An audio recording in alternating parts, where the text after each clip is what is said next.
Sir ಅವ್ರು guarantee ಕೊಟ್ಟಾಗ ಪ್ರಧಾನಿಗಳೇ tweet ಮಾಡಿದ್ರಲ್ಲ ಸರ್, ಗ್ಯಾರಂಟಿಯಿಂದ ಕರ್ನಾಟಕ ರಾಜ್ಯದ ಆರ್ಥಿಕ ವ್ಯವಸ್ಥೆಯನ್ನು ಕುಸಿತ ಮಾಡ್ತಾ ಇದ್ದಾರೆ ಕಾಂಗ್ರೆಸ್ ಅವರು ಅಂತ. ಅವೈಜ್ಞಾನಿಕ ಗ್ಯಾರಂಟಿ. ನನ್ನ ಪದಗಳನ್ನು ನೀವು ಮತ್ತೆ ಮತ್ತೆ ಹುಡುಕಿ. ಅವೈಜ್ಞಾನಿಕ ಗ್ಯಾರಂಟಿ.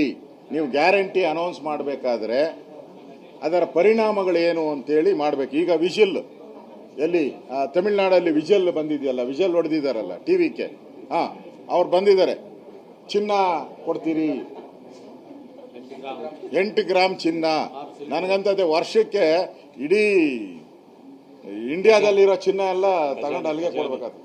ದುಬೈಯಿಂದ ಪೂರ್ತಿ ಚಿನ್ನನ ಇಲ್ಲಿಗೆ ಆಮದು ಮಾಡ್ಕೊಬೇಕಾಗ್ತದೆ. ಅದು ಅವ್ರು ಕೊಟ್ಟಿದ್ದಾರೆ. ಈಗ ಸಿನಿಮಾದ ನಾಯಕ ಅಲ್ವಾ, ಡೈಲಾಗ್ಗಳು ಸಿನಿಮಾದ ನಾಯಕರ ಥರ ಬಂದಿದೆ.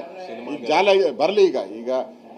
ಈಗ ಕಾಂಗ್ರೆಸ್ ಅವರು ಅವ್ರಿಗೆ ಮಾನ ಮರ್ಯಾದೆ ಇದ್ದಿದ್ರೆ ಎಲೆಕ್ಷನ್ ಮುಂಚೆ ಯಾರ ಜೊತೆ ಇದ್ರು? DMK ಜೊತೆ ಇದ್ರು. ಎಲೆಕ್ಷನ್ ಮುಂಚೆ DMKನೇ ಹೇಳಿದ್ರು, ನೀವೇ ನಮ್ಮ ದೇವರು, ನೀವೇ ನಮ್ಮ ತಂದೆ ತಾಯಿ, ನಿಮ್ಮ ಅಡಿಯಲ್ಲಿ ನಾವೇನೋ ಬೆಳ್ಕೊಂತೀರಿ, ಒಂದು ಭಿಕ್ಷೆ 25 ಕೊಡಿ ಅಂತ 25 ಸೀಟ್ ತಗೊಂಡ್ರು, ಭಿಕ್ಷೆ ತಗೊಂಡ್ರು. ಈಗ ಅವ್ರಿಗೆ ಬೆನ್ನಿಗೆ ಚೂರಿ ಹಾಕ್ಬಿಟ್ರಲ್ಲ, ಈಗ ಲೆಟ್ರ್ ಕೊಟ್ಬಿಟ್ಟವ್ರಲ್ಲ.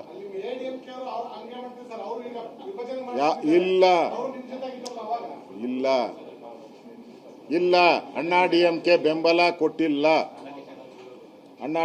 ಬೆಂಬಲ ಕೊಟ್ಟಿಲ್ಲ. ವಿಭಜನೆ ಆಗಕ್ಕಾಗೋದು ಇಲ್ಲ. 2/3 ಹೋಗ್ಬೇಕು.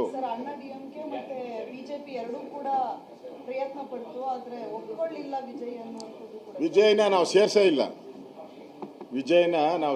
ಇಲ್ಲ. ಯಾಕಂದ್ರೆ ಅವ್ರ ಸಿದ್ಧಾಂತಕ್ಕೂ ನಮ್ಮ ಸಿದ್ಧಾಂತಕ್ಕೂ ಬರಲ್ಲ. ಅವ್ರ ಸಿದ್ಧಾಂತಕ್ಕೂ ನಮ್ಮ ಸಿದ್ಧಾಂತಕ್ಕೂ ಬರಲ್ಲ. ನಮ್ಮ ಸಿದ್ಧಾಂತನ ಯಾರು ಒಪ್ಪಲ್ಲೋ, ಹಿಂದುತ್ವನ ಯಾರು ಒಪ್ಪಲ್ಲೋ ಅವ್ರನ್ನೆಲ್ಲ ಮನೆಗೆ ಕಳಿಸಿದ್ದಾರೆ. ಈಗ ತಮಿಳ್ನಾಡಲ್ಲಿ ಅವರು ಸ್ಟಾಲಿನ್ ಅವ್ರ ಮಗ ಮರಿ, ಅವನ್ಯಾರೋ ಮರಿ, ಅವನ್ಯಾರೋ ನಿಧಿ ಇದ್ನಲ್ಲ, ಅವನ್ಯಾರೋ ನಿಧಿ ಇದ್ನಲ್ಲ, ಆ ನಿಧಿ ಏನು ಹೇಳ್ದ? ಹಿಂದೂ ಧರ್ಮವನ್ನು ಸರ್ವನಾಶ ಮಾಡಾಕ್ತೀನಿ ಅಂತ. ಅವನೇ ಸರ್ವನಾಶ ಆಗೋದ. ಅವ್ರ ಅಪ್ಪ ಬೋರ್ಡ್ ಇಲ್ದಂಗೆ ಹೊರಟೋದು. ಯಾರೋ ರಾಜಕೀಯದ ಜ್ಞಾನ ಇಲ್ದವನ ಮೇಲೆ ಸೋತೋಗ್ಟ ಅವರನ್ನು. ಯಾರು ಅವರು? ಇವನು ವಿಜಯನ್ ಕಾರ್ ಡ್ರೈವರು ಮಗ. ಕಾರ್ ಡ್ರೈವರ್ ಮಗ ಗೆದ್ಬಿಟ್ಟವನು. ಅಲ್ಲಿ ಎಂಥ ಪಾರ್ಟ್ DMKಗೆ ಬಂದಿದೆ. ಹಿಂದುತ್ವನ ತೊಳಿತೀನಿ ಅಂದೋನು ಅವನೇ ತೊಳ್ಕೊಂಬಿಟ್ಟ. ಅವನೇ ತೊಳ್ಕೊಂಡು ಮನೆಗೆ ಹೋಗ್ಬಿಟ್ಟವನೀಗ. ಪತ್ತೆ ಇಲ್ಲ, ಇದುವರೆಗೂ ಸ್ಟಾಲಿನ್ ಆಚೆನೇ ಬಂದಿಲ್ಲ. ಹಿಂದುತ್ವನೇನೋ ತೊಳಿತೀನಿ ಸರ್ಫ್ ಹಾಕಿ ಅಂತ ಹೇಳ್ತಾ ಇದ್ದ. ಜನ ಅವನ್ನೇ ಸರ್ಫ್ ಹಾಕಿ ತೊಳೆದ್ಬಿಟ್ಟವ್ರೆ, ಪೆನಾಯಿಲ್ ಹಾಕಿ ತೊಳೆದ್ಬಿಟ್ಟವ್ರೆ.